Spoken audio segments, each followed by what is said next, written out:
Welcome to another episode of Mr. Therapist and the Counselor podcast. We are your guide towards personal recovery, whether you're dealing with an addiction, a mental health issue, or you're just trying to figure this life out.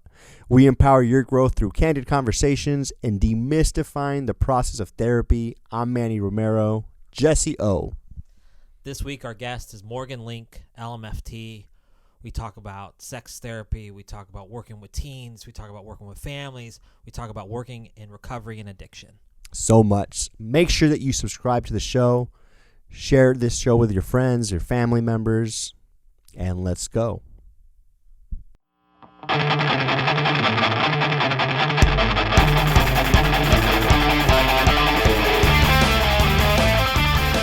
right, here we are. Morgan Link in the house. What's going on? Hi. Morgan Link, licensed marriage and family therapist. And where are you staying at? San Francisco up north? No. Las Vegas. Las Vegas. We just talked about this before we recorded. You were in San Francisco before though, right? I was, yeah. I was working in Marin, living in the city, and now I live in Vegas. Very cool. Very cool. So now you're in Vegas, Party City. Are the clients different in Nevada? Say Party City. Isn't that like a retail store? Well, but Vegas is also Sin Party City, bro. Sin City. Sin City, Manny. Come on. Are the clients a little more of sinners in Vegas? Even though I live here, I don't see clients in Nevada, so I'm not sure.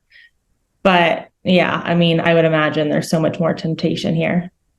Well, thank you for coming on the show. Out of respect to Morgan, too, today we've got the PSL in the house. We've talked about this on previous episodes, so we like to show respect to her. She makes her own homemade PSL. Wow. Yep, every day. That's amazing. Every day. 0 calorie sugar, but every morning, as soon as the weather went from 115 degrees to 110, I was like, it's time for pumpkin spice lattes. Oh, here we go, right? Yeah. Fall in Vegas. So. I love it. This is my first time trying this, and it's actually really good. Yeah. First time. Yeah, I'm a Thai tea kind of guy, Oh, yeah, you said that. Morgan, I got to ask, are you like an NSYNC fan? Yes, absolutely. Are you hoping that there's a reunion tour? Are you like feeling the NSYNC vibes right now these days? I would drop some serious money to go to a show for sure. Like I'd get the 90s outfit and I'd be like screaming, singing the entire show. Absolutely. I love it. I'm not like tracking it every day like some people are, but I will definitely be there. That's awesome. I would do Frosted Tips if they came, just in remembrance of JT. Dude, and you had the Frosted Tips? I know, but you should do it anyways, dude. I feel like it. Yeah, look good on you. It would. Thank you. So, call my wife and tell her that. So today, Morgan, just thank you so much for being on the show. We met Morgan probably 5-6 years ago, right? We worked at a treatment center together. Morgan, I don't know how far you were into your career, being, you weren't licensed at the time, right? No, was not licensed. Okay. For me, when I first met Morgan in the office, it was such a great team there. One of the things that I talked to you already like off camera was like you were interested in, and we're just going to talk about this a little bit, was like the sex therapy thing, right? Mm-hmm. Initially, like I said, there was some focus with that for you. And one of the questions I wanted to ask today was like, what initially drew you to that? Like that particular modality or just those type of clients? What was your interest at that time? Yeah. Well, when we met at Luminance, I had no idea I was going to work at a rehab facility. No idea. When I was in school, I really wanted to focus on sex therapy. And it's actually a funny story. And my aunt just brought this up when she was over at our house. She was like, one of the funniest situations was, I remember when you were like 14 years old, we were in the car and we were talking about what we wanted to do, like, when we grew up or whatever. And I said that I wanted to be a sex therapist. And so yeah. And it just was obviously shocking, to her and my parents at the time. And I don't know, I think as I got older, just an area of therapy was like this is something that we don't really talk about. And being a teenager, you don't really know what's going on with your body, your attraction to other people, and what that's like. You just don't know. I wanted to say something to that. I just reminded me, like, growing up, like, my dad wasn't around a lot, so I never really had like the sex conversation with my dad. I remember when I was probably, oh man, it was probably like maybe 8, 9, 10, something like that. I remember my mom just gave me a book. And it was, Oh gosh. yeah, it was like the sex book, and it was like, it was an animated, it almost looked like a kid's book, but she kind of like talked me through it. I still remember certain images of the book, and but it was like, that was it. That's all I was given. Yeah. After that, even though there was like a lot of like, I'd say chaos and dysfunction in my house, sex wasn't really ever talked about. I was still very sheltered to like a lot of things until like I was a teenager and then hanging out with friends, but I didn't really know too much. So like that, the fact that like you said, we didn't really talk about, a lot of people don't talk about it like growing up. You didn't really experience that either, right? Like maybe the family dynamic, it was just kind of like, yeah, it wasn't a topic that was, hey, let's go to the dinner table and talk about what sex is. It was just like the biological. Like I remember, I think I was in 6th grade and I was with my mom to go pick up my sister from school. And my mom was like, do you know what sex is? And I was like, she said the sex word, right? It's just so awkward with your parents. I don't know, receiving that book. It's like, it just comes out of nowhere sometimes. And I told her, I was like, I thought it was kissing naked. Like, that's what I thought sex was, which was, looking back now, was like a pretty good guess, right? Not far off. No, you're on. Yeah, you were like, you're on. I was on the right trajectory. Yeah. So. Dang. So would you say at 14, like what interests a 14-year-old girl becoming a sex therapist was it? Did you notice at the time the lack of like sex conversation, or is that something that you picked up on later on when you were interested in becoming certified as a sex therapist? I think it was just later on. Like when I was younger, I had an interest and I don't really remember why. I just remember wanting to learn more. And then I used to watch Dr. Ruth, like late night Dr. Ruth, and listen to her show. And I think just her dialogue, her conversation, and the language she used, I was just so interested and enamored. It just was like a totally different world for me. But yeah, I would like late night watch either Sex and the City, which shout out, best show ever, and then watch Dr. Ruth. Yeah. So Sex and the City, I had a funny story with that around sex actually. Yeah. So I think I was probably like 9 or 8 years old, and me and my cousin, my parents had like a black box, like. Oh, yeah. You guys remember the black box? Yeah, it has like all the channels that you don't pay for. Someone like kind of jailbreak this box for you. Anyway, it had like the adult late night channels, but yeah, we didn't have access to it, so it would come out distorted, like in purple and like wavy. So oh my gosh, yeah. Figures, but you couldn't. So we sat through like a whole hour of Sex in the City, like waiting for the action to happen. So you thought it was like a Cinemax, like Skinemax? Yeah. Late You're night. like, what is this? All this dialogue right now? What's happening? But we were just so excited. We didn't even realize we were like, oh man, this is gonna be awesome. But yeah, we were just disappointed. Big shout out to Sex and the City and Sopranos. Those were like the shows like at the time that were like huge on. Yeah, exactly.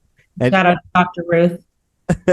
Dr. Ruth, is that like Jerry Springer? You never saw Dr. Ruth? I don't know where she's from. She's out from this country, and the way she would pronounce things too, she'd be like the genitalia, like she would just. Yeah, she was just really crass. Like I just remember her being really like just say it like it is. She'd be like the penis and the vagina, and you were just like, holy shit! And she was this little lady too.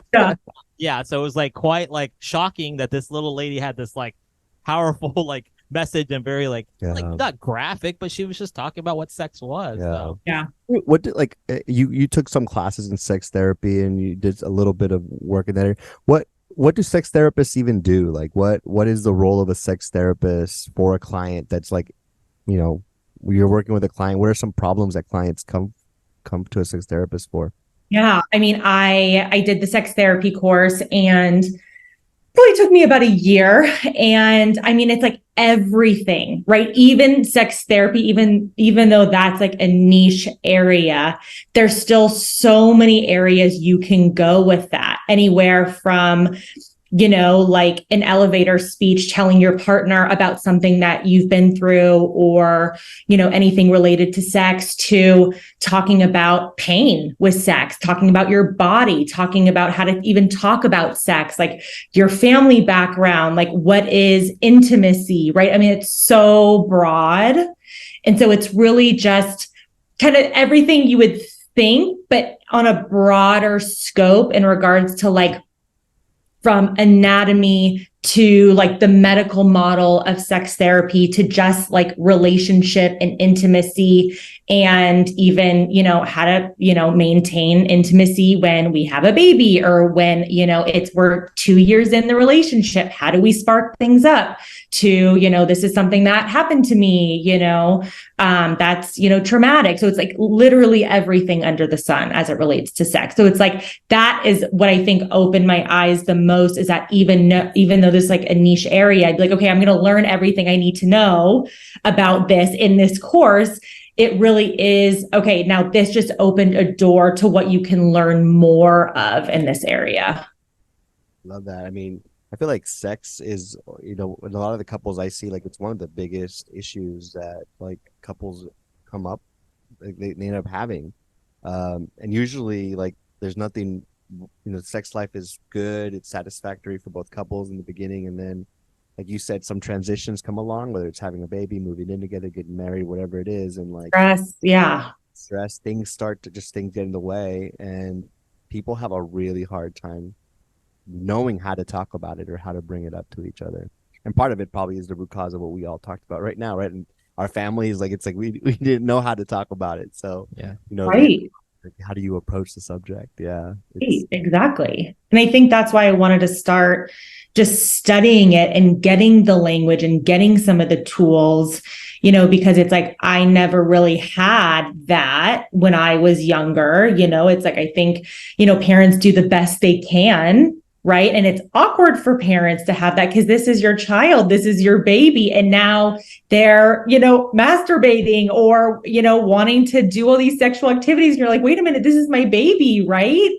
So I think it's weird for parents to like have that conversation. And, then if they don't get that information from you, they're going to get it from somebody else, from, online, friends.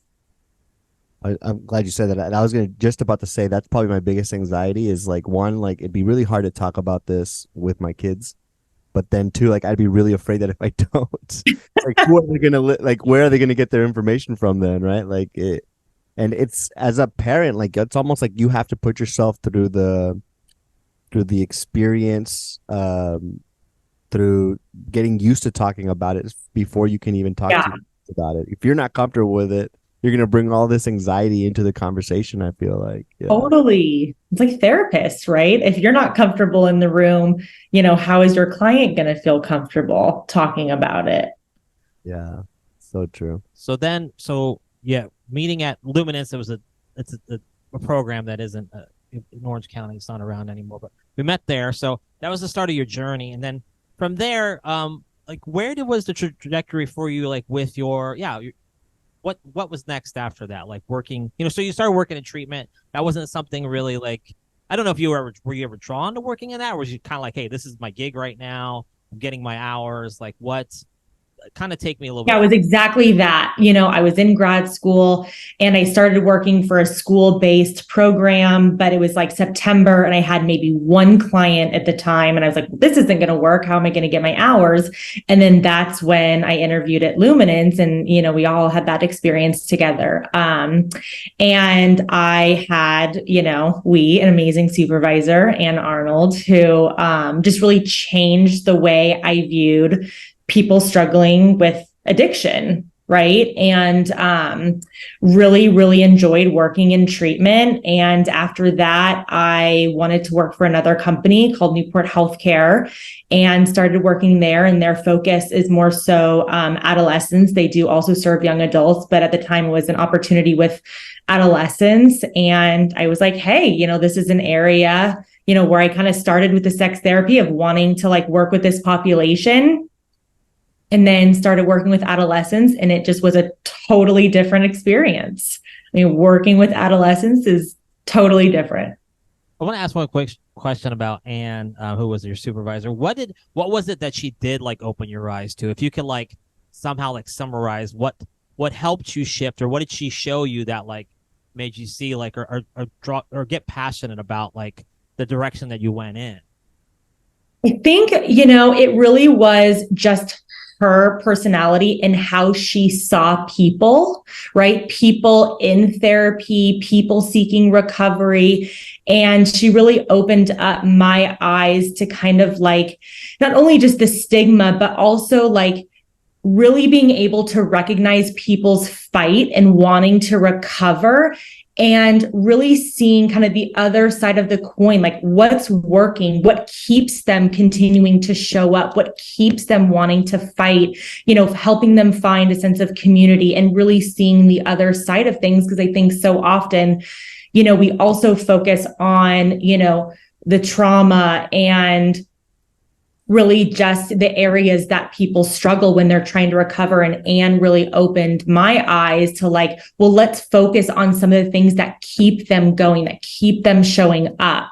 Right. And I just saw a different way of treating clients. And I think what she created for all of us, Manny, you were there, like what she created in those supervision groups, it just was magical. And it was just a feeling, it was so long ago. So I'm trying to recall what it was, but that was really, I remember the start of like re-falling in love with therapy and more of like postmodern therapy. And it just was magical.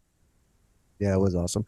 I think like a cool thing about being in that supervision room and the space that we had is it was kind of like a block, because when you're working in treatment, there you can get contaminated with a lot of different mindsets about treatment, like the 12 steps, sort of like people just got to show up, they got to like not complain, they got to do the steps, they got to do the work, or if you're complaining you're not working the program, or there's so much negativity, I guess. And even like clients struggling with some of the requirements that the program asks of them, right? And they're cooped up for 90 days and they're just wanting to get the heck out and wanting to experience some freedom and whatnot. And so it's a nice holding space to like reset your mind around treatment and clinical thinking, right? It's like, okay, like how can we help this individual without I don't know, contaminating our mindsets with all this other maybe pessimistic non-clinical talk, I guess, that can kind of get in the way and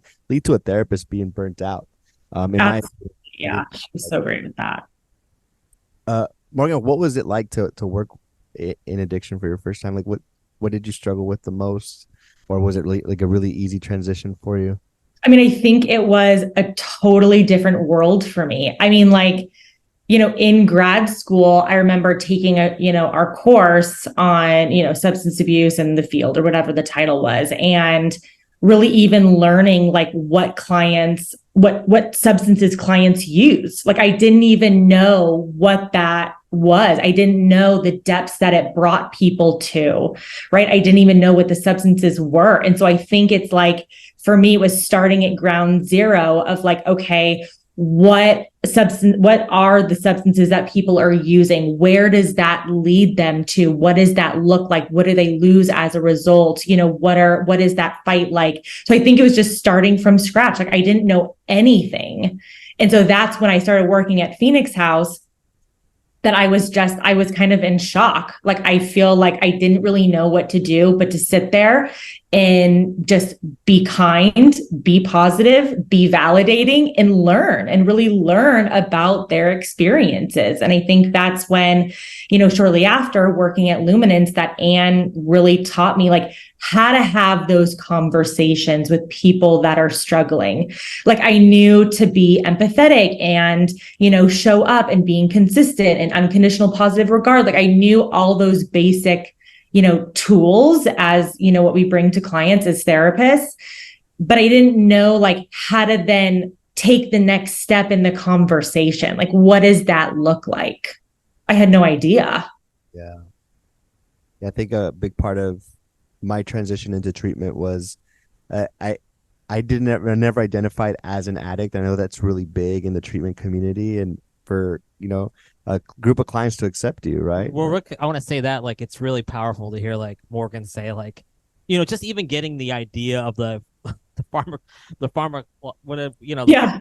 but that aspect of it, just like, okay, I need to learn about the drugs, and then like Mhm. what it's doing to them, and then like you mentioned too is the idea is that people like a lot of times it's like if you're not in recovery, it's kind of like, all right, I'm good. I don't want to talk to you initially because you don't know what I feel. You don't know what I think. You don't know what I've gone through. And there almost seems to be like this kind of uphill battle sometimes, not all the time, but sometimes with a therapist who doesn't have that background where it's like, hey, I'm like, hey, I used to do drugs. You want to talk to me? You're like, sure, no problem. That guy for sure. Yeah. But it's just like you guys being there, I think that's really like, I'll point out the clients, like the fact that you want to be in this field or work with this field, like it's pretty incredible to Yeah. hear that. So Yeah, and like that is a challenge sometimes of like, you feel that rejection, or not the rejection, but like the resistance accepting someone who's not in recovery, right? But Mhm. it really is like there is a skill set to being able to connect and relate and help someone, even even if like there's that barrier that kind of disconnects you from I guess identifying as the same, we're all in recovery. Yeah, but I it was think that I don't know what it was like, for you or for you, Jesse, to kind of like connect with clients, but like for me, it was really hard. Like I just didn't know how to respond. Like if a client asked me, like, "Are you in recovery?" Like I didn't know what to say, and so I think that's where it really put me outside of my comfort zone to really figure out, okay, who am I as a therapist? Right. And how do I show up authentically? And that was a road and a journey that I was on when I started working, in this field too, of like, how do I even respond to that? Right. And then it's like, my heart would start beating, and then the client sitting in front of me, and like, I don't know if they're going to want to work with me. They're like, who's this young therapist that walks in here that thinks that she can help me? Yep. Yep. I think that something that you brought up too, it's I think you guys both encountered it, like maybe even working with an older demographic initially is like when I don't know, I've had a lot of people say I need to work with a therapist who's like older than me, who's been through life before, right? So you guys probably both, I gotta ask you both, like, did you experience that kind of almost there was a stigma of like you're too young, you don't get this, like, and even with the whole addiction thing, that like, well, you don't get me because I've lived my life, and then on top of that, you've never like experienced any type of problems with drinking or drugs. Like, was that a challenge as well, just being younger in the field? Yeah, totally. Yeah. I think because we were gaining hours, right? And so we were inexperienced. I mean, there were more experienced therapists than us. And I think for me anyway, I remember those conversations did challenge me, and I did get nervous, and I'm like, damn, like they're not going to want to work with me. How am I going to prove myself to this client? But I think you grow through that, because I remember after a while, because you cycle through clients every 90 days. And so after a while, I almost like expected the conversation to come up, and I almost took it as a challenge, because I was like, you know what? Like after I had maybe a year of being able to prove myself in the way that like I can listen to you, I can help you, I can be empathetic with you, I can still give you tools even though I am not in recovery, and even though I am young, it almost helped me just believe in myself a little more. I was like, you know what? Like, yeah, you're right. I was more open to having that conversation with them. Like, you're right. I'm not in recovery. I am super young. I don't have kids. I didn't have kids at the time, and help them process that conversation. But yeah, at first it was super nerve wracking. I remember it was like, damn, like this person doesn't believe me. Yeah. And like I remember like even at Phoenix House, like walking in and being, you know, just extremely intimidated. And similarly, like walking in a room full of teenagers is just as nerve-wracking because they are sizing you up Yeah. like no other. If we want to go into Let's that right there, transition yeah, that, because yeah. like I told you we were talking earlier in the week, I was like, teenagers scare the shit out of me. I think that's the one like demographic where it's just like, I try to be cool, but man, they do not give a shit at all. So like, so talk to me about working with teenagers, adolescents, like, Tell me about working with that. And like you said, that initial, like, they don't care. Like, what has been some struggles for you? What have you found that has worked in working with that demographic? Yeah, yeah. I mean, that was one of, and has been, I think, the longest roads, is really finding who I am as a clinician in the face of this population of teenagers. And in the beginning, I was like, okay, I'm going to be like, try to be really cool and like really understanding and like wear Vans and like try to like fit in. And it's like, it's almost like I tried a little too hard sometimes. And that obviously, like, you just lost them, right? If you're trying too hard, you lost. If you do everything on any end of the spectrum, you lost them. Like, you really have no choice but to just be yourself, because they're going to take one look at you and be like, get out of here, right? Like, I'm not going to meet with you. You're just not. And so I think, for me, I had almost like this conversation with myself as a therapist, and like this self-talk, like, Morgan, just be you. Like, what do you want to wear today? How do you want to present? How do it's every little thing. It's like, from what you put on your plate to lunch, to what shoes you're wearing, to how you do your hair, it's like every little thing. Right. And I think you really have to just learn, like, it's really just about just being yourself and coming from a place of understanding and really slowing the world down for them, because I think they also exist in such a fast-paced world that it's really providing a space to just slow things down. I do think, especially in the beginning, I did get lucky because I think I had enough practice, by the time I really started having like a full caseload of teenagers. But I think in the beginning, right, it's that, you're so vulnerable as a clinician because you're wanting to make a good impression, and you're wanting to feel like, I need to build rapport with these clients, in this population. And so I think it's really, it was a road for sure. Yeah. It's what age group were you working with? 12 to 17. Okay. Holy shit. Yeah. Yeah, I had a year where I was working at a school district, and it is super hard. It's hard to penetrate that trust. Like, because there's a defense mechanism automatically when a teenager goes to see a therapist or a clinician, right? And it's like, what is that? What, for both of you guys, what is that? What does that initial like session look like for somebody? Like, but I keep saying, like, when I'm talking about kids, it seems like I love the kids. Don't get me wrong, but like, man, it's just like this demographic, as Morgan was saying, like, I think the want is like, how do I connect and how do I appeal? And it's just like, you've got, like, kind of what you said, you have to just kind of stick to your guns and know what works, and like, hopefully you'll maneuver your way there. But like, for you guys both, like, those initial sessions, what do they look like? I guess it's, it's probably across the board. It's not really fair to be like, it's just like this with everybody. But what do you do when you have that like 13-year-old sitting in front of you going through therapy because parents have like said you need to see a therapist? Like, what can you reflect on anything, any experiences that you had, and like, how do you do that initial session? How does that look like? yeah, that's a good question. You want to go first? I can go first. I mean, I think for me, like, I think I just got to remember to meet them where they're at, like, just like get to know them, and like, and I think it's different for every client. Like, there's times where I'm literally just sitting in silence, like trying to come up with another question to ask. You're like, sitting in silence. yeah, I'm like still working on that. Like, to me, it's just like you got to feel the voice. I realize like it's okay to be quiet and it's okay to be silent, but that's a big part of it. Yeah, sometimes. one time I had a client like come to me, and they were just so pissed off. They were pissed off at me. They were pissed off at their parent. They were pissed off at like the school.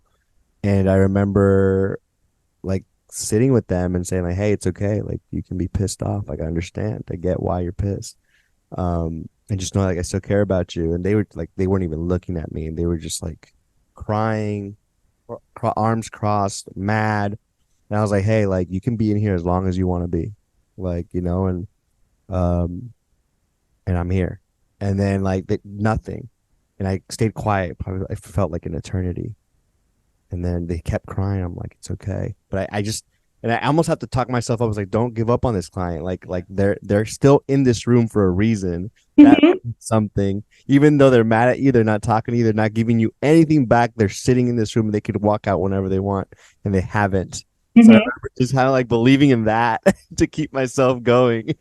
Oh yeah, totally. I mean, similarly, it's like I remember, being at work and, just giving them permission to be themselves, right? Whether that's screaming at me because they don't want to be there, or sobbing, or angry, or, whatever it is. It's like just walking alongside them in those moments, I think, but I think, yeah, in the very beginning, you just never really know what you're going to get. And like, I think making them feel that that's okay, and that's okay that they're in that place right now, because it's not about me. I'm just, observing the space and making sure that they're in a safe place, right? And so knowing that this isn't about me right now, and just kind of assessing, like, what is their body language like is their head down, are they looking down, are they looking up, like,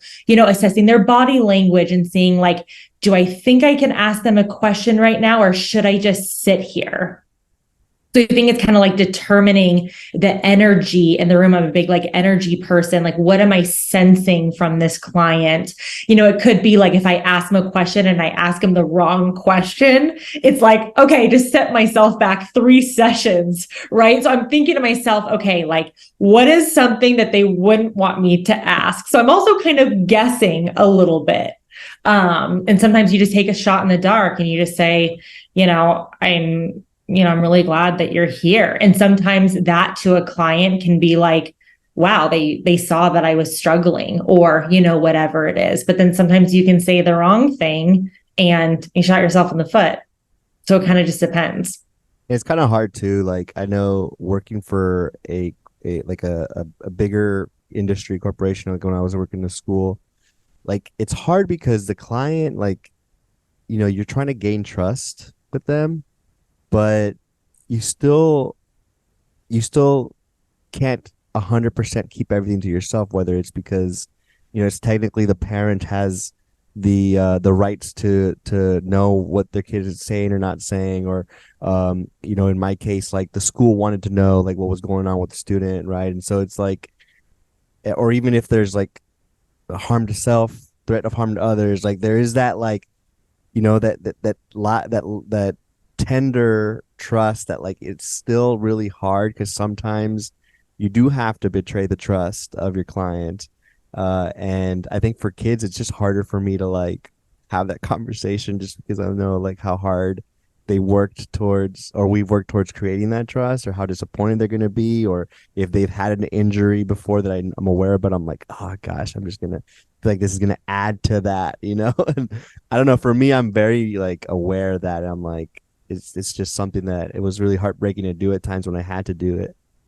Yeah, Mhm. I've had those cases like working with your teens, but it's Yeah, all the time, because you do have those limits to confidentiality. And there are times where you have to break those. And so, yeah, and I think that's where, like, just with time and with practice, you get better and better. But in the very beginning, it's like that's the open and honest conversation that's important to have. And that's where I think working with teenagers does get and can be really, really rewarding, because they're just like working with adults in this way of like having that open communication with them. Like, hey, look, you're a minor, right? There are some things that I'm going to have to not keep, in this conversation because you're a minor, right? And just having that conversation, having that dialogue and helping explain to them, what that means. And I think that's where it can be really, really, really fun and exciting to work with teenagers, because it's like you can have those conversations and be really transparent, and then you really strengthen that therapeutic relationship, and you can really talk about anything. I want to say something. I know both of you. I mean, I don't get to talk to Morgan or see Morgan as much as I did at one point in time, but like just having this conversation with you right now, like it's incredible to just hear you share and like talk and like see how much you've grown. Like that's really like cool to me, and like I respect both of you so much. But I had that thought when you were talking about like that first time going to therapy. We have so many clients, adult clients, whatever it is, like there is still that fear to go to therapy because that idea, even like a stigma of just like, what is this really going to look like? Or maybe they can't really be honest with anybody. And I was thinking about how like maybe there are therapists out there. I don't want to say there's bad therapists. Maybe there is, but like there are people out there that maybe having a teenager in the room for the very first time don't know how to handle that experience and how much they can fracture that person's like perception of therapy moving forward. And maybe that's why there's still a huge stigma in some ways, is that like we're probably having with therapy being so much more like out there with social media, like probably therapists are being utilized a lot more to deal with kids, and like it's just it keeps coming, the mental health issues, and like it's so important to really put, I mean, you put on the gloves when you have a teenager or a kid in a therapy session, but to be so aware of like how we're like, I guess almost like showing them like this is why therapy can be good. I mean, that might be a lot of pressure on for somebody, but like it's crucial to like have good people in the room with such, you know, with the generation that's upcoming. Yeah. So I think it's an art. Yeah, it's such an art. And it's important to like, I've learned to like with that to set the expectation right off the bat. Like when you have a client come in, especially in private practice, like it's like you have to make sure that the parent and the teenager know like what they're getting themselves into, right? It's like what this is going to require, that there is this limit to confidentiality, that like, hey, like, you know, we talked about this the other day, right? But like sometimes there's parents who want to bring their child to therapy and say, hey, like, you know, my child drank alcohol the other day, they have bad friends, I need them to change all that, please. Like they're going to go to therapy to see you, make sure that changes. And it's like, well, that's not how this works, you know? So yeah, that's it's a lot of pressure to put on therapists too, right? And we haven't even met their kid yet, you know? And so it's like we've never met this person who now is in the room, that, you know, it's so, and that's why I like and think it's so important to like slow the process down, because the more time, you know, you spend building the relationship with the teenager, I think the more beneficial it is for the teen, right? And that's where the teen is going to be able to say like, hey, look, like, yeah, I know I'm drinking or whatever, but, you know, I actually last weekend got in the car with somebody who was drunk and I got kind of scared. And like, that's the opportunity, right? There's the vulnerability. They trust you. And now you can have this great conversation with the teenager, right? And help them navigate those kind of situations, right? Together. Whereas like, for a parent, like how scary, right? And like as a parent, they probably don't know how to navigate that conversation because all they're hearing is my kid was unsafe. And of course, like that's super, super scary. Why do you think that's important? Like if you were talking to like a parent right now, right, that I can picture a parent, maybe a parent that brings in their kid, and like for them, like they don't see the value in the kid saying that's important, or that was scary for me. They don't understand why that's valuable to even arrive there, to even have the safety to hear that as a platform for the kid to be able to say that. For them, they're more like, I want this kid to stop drinking, right? It's like, so I don't know, like to a parent, like how do you even explain that to them? Like, why is that valuable to maybe, I don't know, would you say overlook the drinking, or like have tolerance with the behavior to get to this root feeling of and dialogue of emotion? I think it's like the goal, like I see myself as like, my goal is to get the family to a place where they can have these conversations without me. Okay. Right? Like I don't need, you know, I don't want, you know, these families to feel dependent, right? They might be dependent, right, for a certain amount of time, which is why they're in therapy and want to learn some skills and have the space to talk, you know, through some of these things. But my goal is like, you know, to also work with a teenager, like, hey, like what kind of gets in the way of you being able to bring this up to your parent, or like when you got home, be really scared and go, into your parents' bedroom and just say, hey, like something scary just happened. Like, I don't know how to handle that, or like have the conversation. And I think that's what I explained to parents is like, on the inside, you might be freaking out, but on the outside, like it's important to maintain a sense of composure so that the teen feels like, hey, they can go to their parent because they need help. They need to talk things through. They need guidance. They need, options about how to handle different situations. And so I think that's the piece. It's not really about the behavior. The behavior is just a, response to the situation. It's about like, hey, how do I, have this conversation with my parent, and also not get into trouble, because it's like last thing they want to do is tell their parent and then not being able to go out the next night, right? That's not what they want to do. Yeah, that's true. Sometimes we focus a lot on behavior when the behavior is the tip of the iceberg, right? I don't know if you guys have seen those diagrams where it's like a big iceberg and it's like all the bad behavior that a kid does, and then under it is like all the the pain and the hurt that's going on underneath. So it's like there's two strategies. It's like there's this like behavioral change strategy, or there's this like deeper sort of like let's understand what drives that behavior. And if you're so focused on that behavior, changing it, making sure it's gone, it's you don't see it, then you're never going to get to that root cause. And it's probably going to seep if you get that behavior to stop, the drinking, the not listening, the breaking rules, whatever, but the emotion isn't addressed, it's probably going to seep out in other ways, right? So I'm glad we verbalized that, because I feel like it's important for people to hear that, I guess, right? Parents who want to understand, like, why am I taking my child to talk? Like, yeah, right. Or after 2 to 5 sessions, it's like, they're still doing the same thing. I don't understand. Like, well, and for me too, it's like it's not just like the tools. It's really like I want to know their inner world. Like, to go and be a teenager right now, like I get anxiety just thinking about that.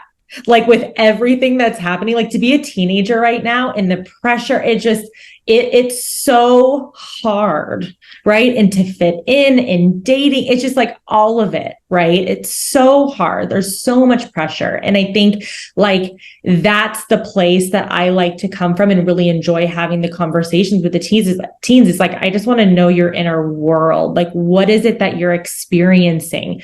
And across the country, it's so different, right? It's also very similar, but it's also very different. And so I think breaking that barrier, even with teenagers, is like, no, I want to hear, like, I'm not this expert therapist sitting here, trying to tell you what to do, or alcohol's bad and it's going to affect your brain, and hitting that vape pen is going to be so much stronger than you think it is, and you're going to get messed like that. I'm not here to like have that conversation, right? I'm here to like understand what is going on in their inner world that is making them wanting to be high all the time, that is making them not being able to leave their house without their pen, making them, not want to go to school, or being so burnt out and just going out and partying all weekend long. Like, what is going on for them?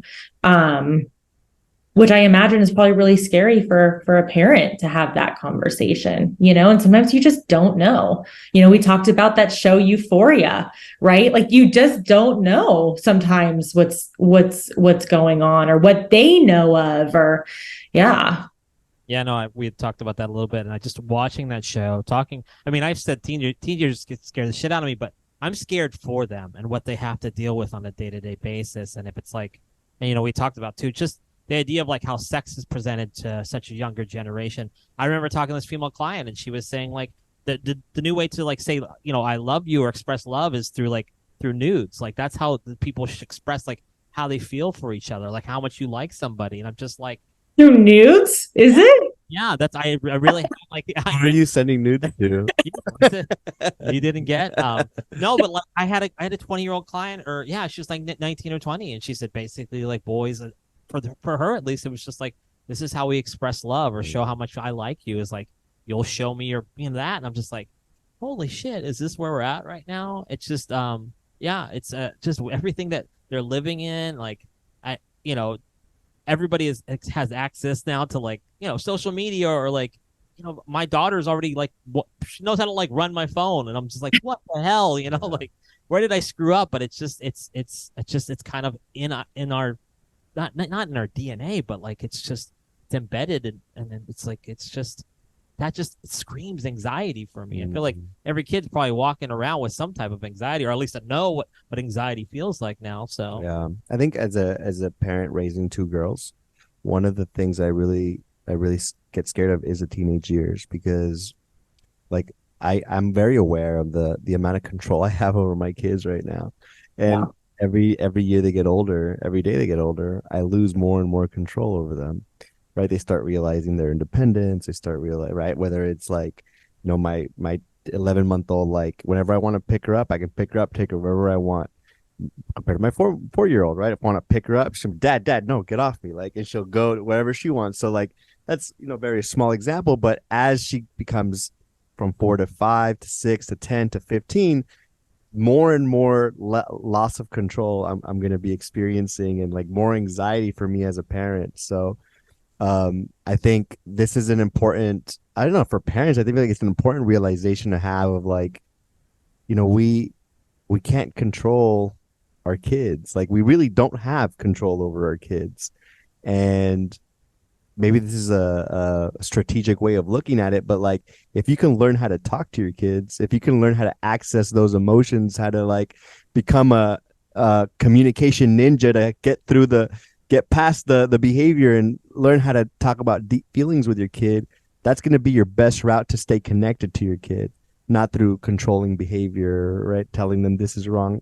I always joke, I'm going to put my daughter in nun school so that like she doesn't ever like kiss boys or go out and party, but but it's the part of me that wants to control my child, right? But like I think if we can learn how to talk to our kids, connect with our kids, this is why therapy is important, even though it doesn't change behavior in the 5 sessions, right? But like just the being able to see your kid, connect with your kid, and have that sort of connection with them can be so powerful for your influence over them. At the end of the day, you don't control them.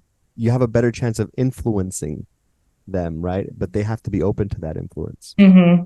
Yeah, and they have to respect you to be open to that influence. Yeah. Morgan, when we have somebody on this show, we talked about too a little bit, like the idea of your experience in therapy. Mm-hmm. For you, like, we talked a little about beforehand. For you, what has been your experience with therapy? What has helped you? Can you talk about that a little bit? Yeah. I think, when we talk about like people's experience in therapy, I think it's important to say like, okay, well, what about your family? Like, what your circle that was around you? What is their perspective on therapy? And I think I was really lucky to be able to exist in a family and a social group that was really pro therapy. And so I think when I was younger and, wanting to go and have more freedom, was fighting with my mom, and I was like, I want to go see a therapist, it's like we had an appointment. Because it was like my family was like, yeah, therapy is important. And they saw that there's no stigma on therapy. Like everybody could use, that support, very specific support. And so I think that was just a part of my life, and multiple family members that have been, in therapy. And so, growing up in a family that was very supportive, of that was really helpful for me. And, being a teenager, it's like, I think I viewed therapy very different than I viewed it now. Like when I was younger and a teenager, like I kind of wanted to use therapy to get what I wanted. That's so important to say though, because I think, that's a reality, right? Like, Yeah. Like I wanted to like prove to my mom that I was like emotionally stable enough to be like hanging out and going to these parties when I was younger. Right. Like I was like, I can do this. Like I manage really well and all this stuff. And I felt like as a teenager, I felt so much older than I was my age. Like I was, I don't know, 14 or 13, maybe like a freshman in high school. And I felt like I was 16, 17, like the people I was hanging out with. And so I think to me, that's where the disconnect came from. Like my mom was like, hey, there's so many things that you need to learn and so many safety things that we have to discuss before you have all this freedom. And I was like, Mom, I already know all those things, which I didn't know everything. I knew a lot of things, but I think that's where therapy helped. It helped me give my voice and say, like, I know all these things. I know how to handle myself. I know to not drink from everybody's cup. Like I knew, like, some of the basic stuff. And then I think it was a good area, like for my mom to also get support and to navigate, me being unhappy and dissatisfied and, a 13-year-old teenager who was just so self-absorbed at the time, and friends were my life, right? Were you trying So yeah, I think I had a really positive experience. I was going to ask you, were you trying to tell your therapist, or were you hoping that your therapist would tell your mom, like, oh yeah, she's ready to go? I don't think I was that sophisticated in the sense that I didn't think it would go, like, I didn't plan that, but I knew I wanted my therapist to know that I was like, okay. I was like, no, I'm good. I'm really good, which I think I was, I was pretty stable. I was in a good place. I just wanted a little bit more freedom and got pissed at my mom and was like, my curfew needs to be 2 a.m. instead of midnight or whatever I wanted. I love it. That's awesome. And so was everyone in your circle was supportive? There wasn't like a family member who was like, come on, Morgan, like, No, I had a very like emotionally intelligent family. Like they were just really all that pro feelings, just very like attuned in that way. And yeah, which I think was so important. Like if I didn't have that, I don't know what direction this would have gone in, really, right? Like if my mom, or, parents at the time, if they didn't have that open-mindedness, I don't know how we would have navigated that, right? Because it was a need that I really needed. And I think, my mom needed it too. And yeah, I don't know. Yeah, that's awesome. Yeah, that's like that's so cool to hear. Like somebody having like, Hell yeah. I was like, just to hear that, I'm like, damn. I'm like, can I talk to your mom? Can I hang out with her? Your mom, your mama. No, but like my family would be like, let's sit down and have a conversation. Like, let's talk about this. And I'm like, I'm good. Like, I just want to go to this party. It was kind of like, no, I'm good. What feeling is driving that? Yeah. Yeah, like my friends are outside. I'm late. I have to go. I'm like 13. I'm having two different experiences as you're talking about this. One is like I'm comparing like your family to my family. I'm like, yeah, like, me too, for sure, of course. Right? Yeah, my mom would have been like, oh, come on, like, don't be a little wuss, like therapy, like, come on, like. Oh, go ahead. I was like, yeah, they'd be like, come on, like you don't need therapy. You just need to find a job or you need to be productive or do something. Well, then it just speaks, it's just different like upbringings and how, it's. But the second experience I'm having is like, I feel like I'm creating that for my daughter. Like what you had, like, me and my wife challenge each other every day to like attend to her feelings because we're automatic. If we let our automatic responses drive us, that was really hard for me to say. I couldn't say pharmacology earlier, so I was struggling with that. If we let the automatic responses drive us, like, yeah, that would be our instinct. Like, oh, stop. You don't. That wasn't a big deal. Don't cry. Yeah. But yeah, we're challenging ourselves to create this environment of like, no, let's talk about this. Like, what are you feeling? I always tell my daughter, like, what do you need right now, baby? Like, it's and like I'm happy that like you appreciate the effect that your family had on you because I'm like, okay, like this is working. It's not just in the books and like it's right. Someone real life experienced it. Well, yeah, but the good thing for you as well though is you are breaking that cycle because there are still families that are out there that, they don't have that. Yeah, it's transferred to the next generation. Yeah. So it's good. Yeah, it's real good. So it's awesome. Yeah, absolutely. Morgan, yeah, I mean, anything else we want to talk about today? It's been so great to have you on the show. Yeah. My last question is like, what do you think like as a therapist, I guess the biggest thing you've either like learned or taken away from, or like the thing that you appreciate the most about like maybe the way that um, this profession has pushed you or made you grow? Like, what do you take away from your career today as a therapist, as a young therapist? Because you got still got like 100 years ahead of you to. I feel like we can practice until we're old and we lose our minds because we don't have to. We don't need physical exertion, just mental Well, exertion. I just had a birthday and my grandma just turned 101. And so I have like a long life of being a therapist. Be a therapist, 101-year-old therapist. Yeah, I know. Exactly. Isn't that crazy? Be like Dr. Ruth. That's Oh, my next venture. I mean, I could like answer that question in so many different directions, but I would say like the biggest thing is this profession. And I think this is why I'm so passionate about it. Like this profession, like made me who I am today. It's almost like I sought it out because I was so interested and curious and loved everything that came along with it.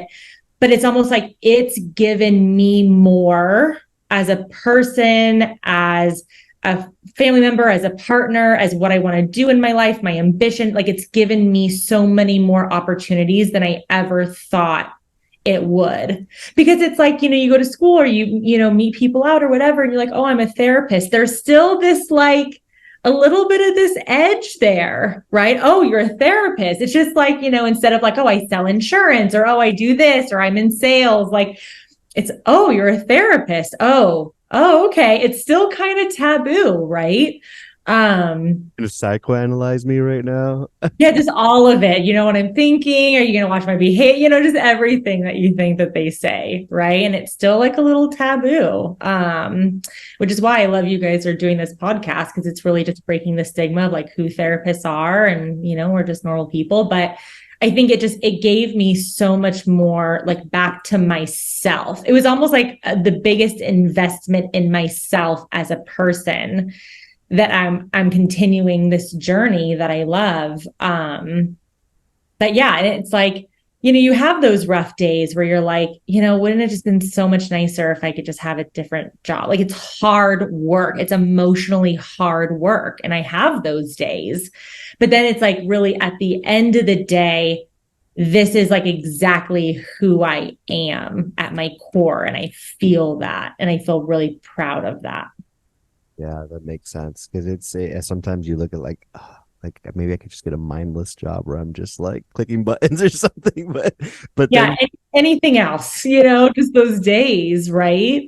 yeah, those are those days. But then, kind of like you're saying, we're wired to like do this, though. I feel Yeah. like we're just we'd be bored out yeah. of our I think mind. that we know Yeah, totally. get more wins than we get losses. I Yeah. believe throughout this, what we've done here. So. Yeah, thank you so much, Morgan. I think this was awesome. We talked about like a lot of different topics, and the thing I'm most excited that we talked about was like just the teenage aspect of like just because I don't know, dude, in my heart I'm like if parents could really learn about their teenagers and like how to navigate conversations or help them meet them where they're at, like because a lot of times they take them to us like if they're taking their car to the auto shop, right? And it's like oil change please. It's making the squeaky noise, please turn it off. They're not machines, so they need guidance. So, Yeah. yeah. Thank you so much, Morgan. It's been great to have you. So Yeah, thank you.